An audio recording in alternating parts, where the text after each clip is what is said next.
Hello, people of God. Today's scripture comes from Matthew chapter 5, verse 13. And it says, "Enter into the narrow gate. For wide is the gate, and broad is the way that leads to destruction. And there are many who go in by it." The New Living Translation says, "You can enter God's kingdom only through the narrow gate. The highway to hell is broad, and its gate is wide for many who choose that way." The Amplified Version says, "Enter through the narrow gate. For wide is the gate, and broad and easy to travel is the path that leads the way to destruction and eternal loss. And there are many who enter through it." Now, I'm reading through the Study Bible's notes, and when it says enter through the narrow gate, it's saying that it's difficult path to salvation and walking through your salvation. So it requires intentionality and effort, reflecting the call to live a life of righteousness and obedience to God's commandments. The phrase that says, "For wide is the gate and broad is the way that leads to destruction," is saying that it is easy, the popular path, the path that many people choose, which ultimately leads to spiritual ruin.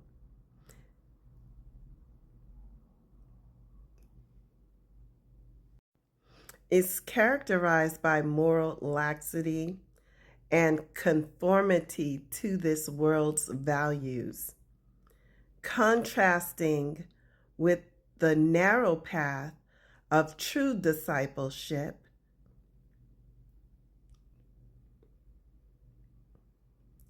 and and following the crowd and doing evil. So this is a call to choose life over death. The phrase, "and many enter through it," this is the reality that many people will choose the path of least resistance, which is spiritually perilous. It serves as a warning about the prevalence of false teachings and the temptation to follow the majority, rather than adhering to the true gospel. Paul warned us in 2 Timothy chapter 4, verse 3 through 4. He warns of a time when people will not endure sound doctrine. This emphasis on many underscores the importance of discernment and the need to remain steadfast in faith, even when it's countercultural or challenging.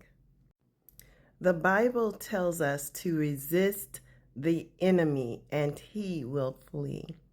We must resist evil in this world, in our walk with Christ.